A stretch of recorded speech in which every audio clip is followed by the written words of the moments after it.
Venise semble flotter entre mer et ciel. Posée sur la lagune, la Sérénissime doit sa splendeur au commerce avec le Levant. C'est bien l'avant-poste de l'Asie sur le continent européen. La basilique Saint-Marc est emblématique de ce rapport à l'Orient. Elle a été construite pour recueillir les restes de Saint Marc, rapportés d'Égypte. Sa façade est surmontée du lion, symbole de l'évangéliste et emblème de la ville.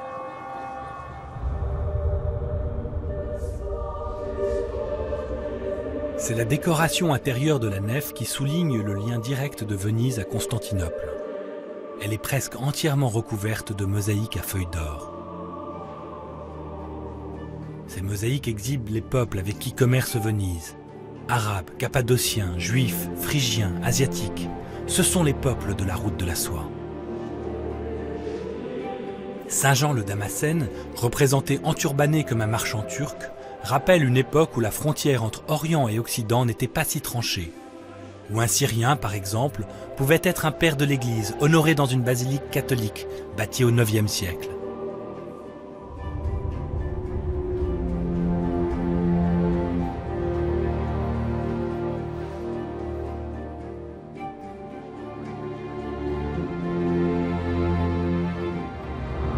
C'est très étonnant, cette plaque de marbre sculptée du Xe siècle.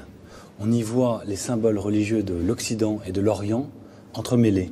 Il y a à la fois la croix chrétienne, l'étoile de David, la swastika des hindous, la roue du dharma, la fleur de lotus des bouddhistes.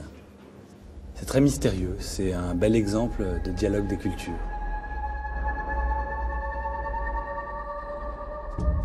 Une grande partie de ces traces de l'Orient ne sont pas vraiment du dialogue, mais plutôt du pillage. Ce que les Vénitiens appelaient les spolia. Ainsi les célèbres chevaux de Saint-Marc. Ce sublime quadrige de bronze trônait autrefois sur le grand hippodrome de Constantinople. Les Vénitiens l'ont volé après avoir organisé le sac de la capitale byzantine par la 4e croisade en l'an 1204. Depuis, le quadrige trône comme un trophée de guerre sur le fronton de la basilique. Du moins sa copie, tandis que l'original est conservé à l'intérieur, à l'abri de la pollution.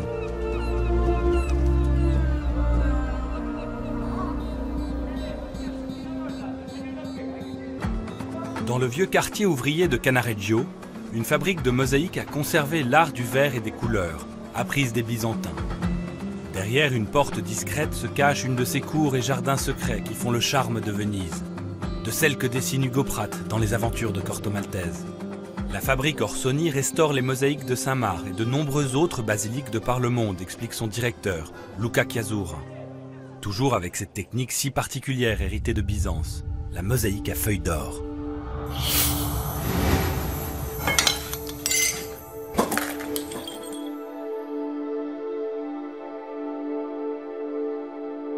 La mosaïque elle-même, où est-elle née ?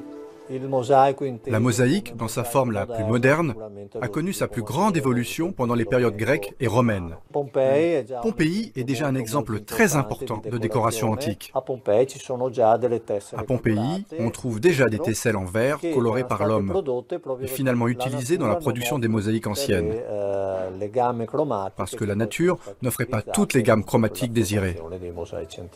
Si je comprends bien, il y a un dialogue, un aller-retour entre l'Occident et l'Orient en ce qui concerne la mosaïque. Elle naît ici en Italie sous l'Empire romain, à Pompéi par exemple. Elle se transporte en Asie, dans l'Empire romain d'Orient, Byzance, et puis elle revient ici en Italie avec les marchands vénitiens.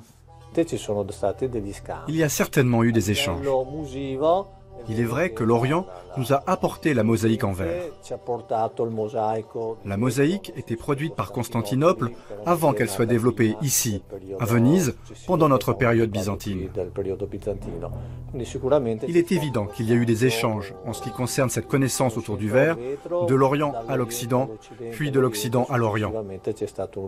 Par la suite, ce véritable enrichissement réciproque a dû se prolonger.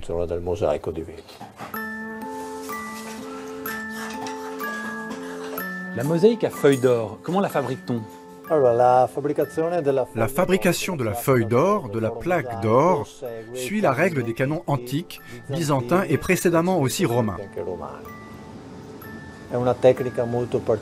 C'est une technique très particulière, demandant plusieurs jours de travail. Cela se fait comme un sandwich, une feuille d'or emprisonnée entre des couches de verre. Un verre très fin, qui est un verre soufflé et produit par nous-mêmes, sert à protéger la feuille d'or.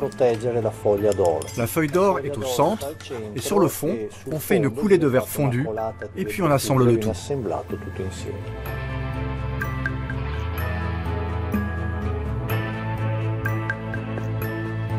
La mosaïque d'or demeure l'une des expressions suprêmes du faste. Mais aujourd'hui, la manufacture Orsoni décore moins souvent les églises que les hôtels de luxe ou les palais d'émirs du pétrole.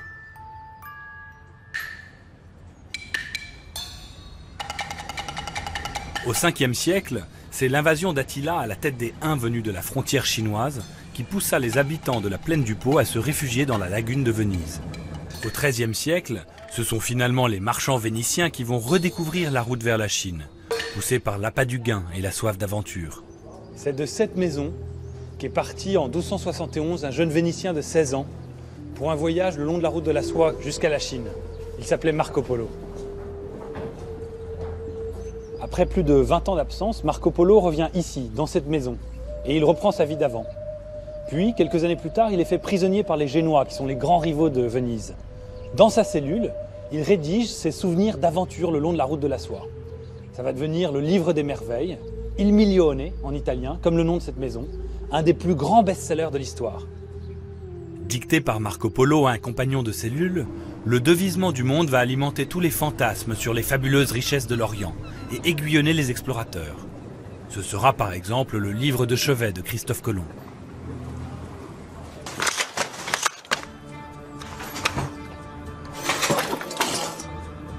La marchandise qui fascina Marco Polo et qui fit la fortune de la Chine, c'est bien sûr la soie. Inventé par les Chinois il y a plus de 4000 ans, le tissu de soie arrive à Venise au début du Moyen-Âge. Les tisserands de la famille Bevilacqua figurent déjà sur des tableaux de la Renaissance. Et leur manufacture, sur le Grand Canal, emploie les mêmes métiers à tisser depuis le XVIIIe siècle.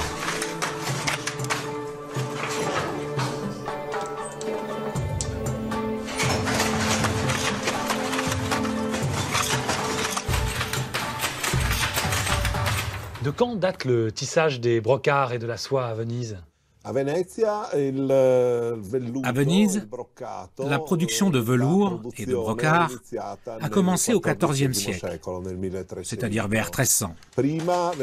Auparavant, on produisait des tissus qui s'appelaient chamiti et qui, à l'origine, avaient été importés d'Orient. Depuis toujours, il y avait un lien commercial ainsi que culturel entre Venise et Constantinople. C'est donc très important. Les Vénitiens ont toujours produit les étoffes pour les caftans et pour les vêtements des Turcs et des Orientaux. Donc les techniques de tissage de la soie sont venues d'Orient, et ensuite c'est vous, Vénitiens, qui avez produit les caftans que portaient les sultans ottomans. Exactement. Donc la route de la soie fonctionne dans les deux sens en fait. Oui, absolument. Vous pouvez nous montrer un exemple de Damas ? Bien sûr.